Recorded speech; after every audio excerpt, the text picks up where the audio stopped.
Western Front, January 1917. The hopes of men lay frozen in the grip of winter, one of the coldest in living memory.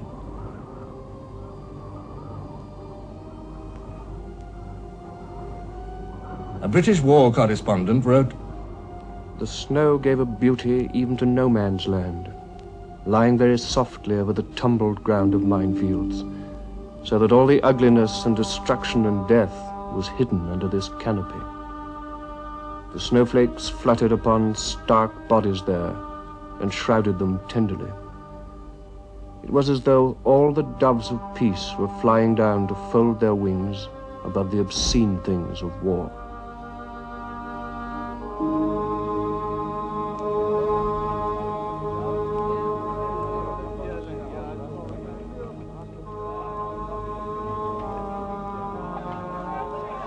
The cold imposed a defiant cheerfulness. Keeping warm became a major preoccupation. We used to have to sleep in our clothes and our boots. We used to place our top boots under our bodies because they used to be stiff in the morning. One couldn't get them on. The weather then was very, very bitter. The ground was frozen hard. The hoofs of a horse or the tread of a man's boot would linger for quite a month. And when we received our rations, the bread had to be sawn through because the ice, we could see the ice in it. The sinews of war were paralyzed by the cold. Boilers of railway engines froze solid.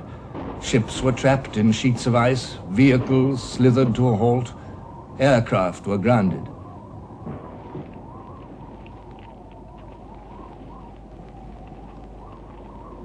The guns still fired, though accurate artillery observation was often impossible.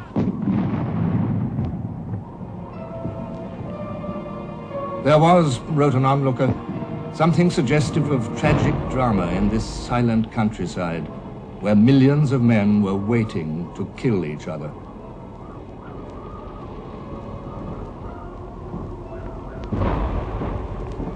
By the beginning of 1917, some 1,300,000 Frenchmen had been killed or were dead of wounds or in prison or missing.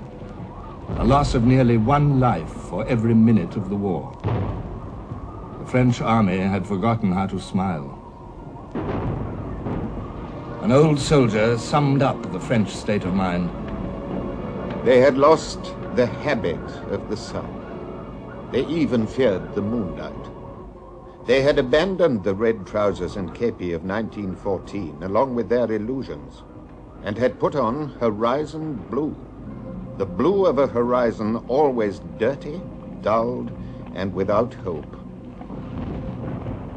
Now the French soldiers were being asked for yet one more effort. They responded once again to a promise which brought fresh hope. General Robert Nivelle, the man who had replaced Joffre, assured his army, "The rupture of the front is possible in 24 to 48 hours, on condition it is made at a single stroke and by a sudden attack." Nivelle was aiming at nothing less than an outright victory. As an army commander at Verdun, his tactics had been brilliantly successful on a small scale. But this attack involved 1 million men. It envisaged, in Nivelle's words, "The destruction of the principal mass of the enemy armies in the Western theater by a decisive battle, delivered with a considerable numerical superiority against the whole of the enemy's available forces, breaking through the enemy's front in such a way that the breakthrough can be immediately exploited." The plan was, in fact, a return to the French offensive doctrines of 1914. It was a plan with the simplicity of genius, or lunacy. General Nivelle was cultivated, plausible, intensely ambitious. He expressed himself ably. But British military leaders, familiar now with the hazards of the Western Front, remained skeptical of his plan. General Robertson, chief of the Imperial General Staff, voiced their fears. To Haig and myself, the plan seemed to have in it many fallacies. A breach in the enemy defenses on the scale contemplated couldn't possibly be effected within 48 hours. Major Spears, a liaison officer who understood the French army, had other misgivings. The French army had suffered and fought too long. It was tired to death. The light that had guided them receded as they advanced farther down the long, hopeless road of the war. Verdun, Champagne, Ypres, Artois, the Somme, the Scarpe, they were all just synonymous for suffering and death.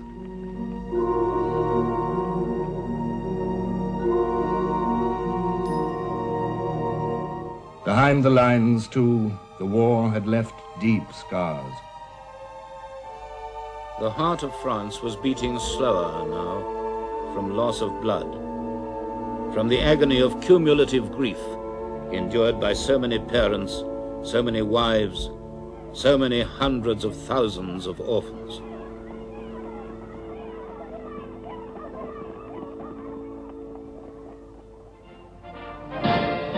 To the assembling French armies, new weapons and new tactics now offered new hope. The men were exhorted, "Keep moving. The infantry must be through the rearmost German positions 7 hours after 0 hour."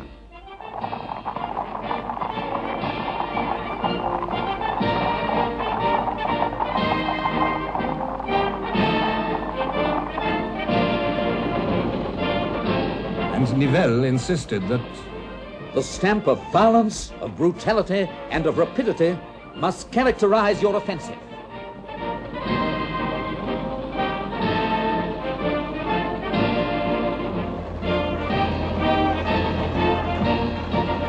Gradually, the familiar round of preparations gathered momentum. As division after division, over 1 million men, moved into the assembly areas, the spark of the Marne was rekindled. The Marseillaise was heard again on the march, as it had been in 1914.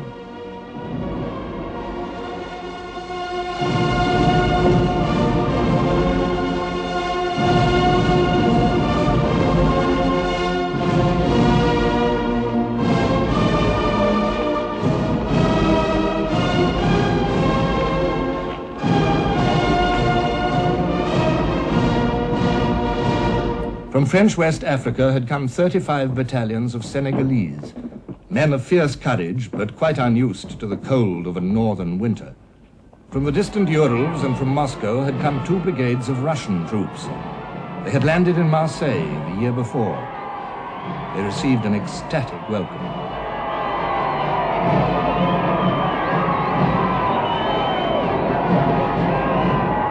Now, in France, in March 1917, they read in their newspapers of a revolution in Russia. The Tsar had abdicated. There was talk of peace. The Russian troops in France were a source of disaffection. They were divided among themselves. When they went on leave to Paris, they became a prey to Russian revolutionary propaganda. They went so far as to take a vote on whether to join in the offensive at all. They decided by a majority to fight. It was not a good omen. The Germans, too, had had a hard winter. They occupied haphazard trench lines into which they had been cast by the ebbing tide of the Somme battles. Hindenburg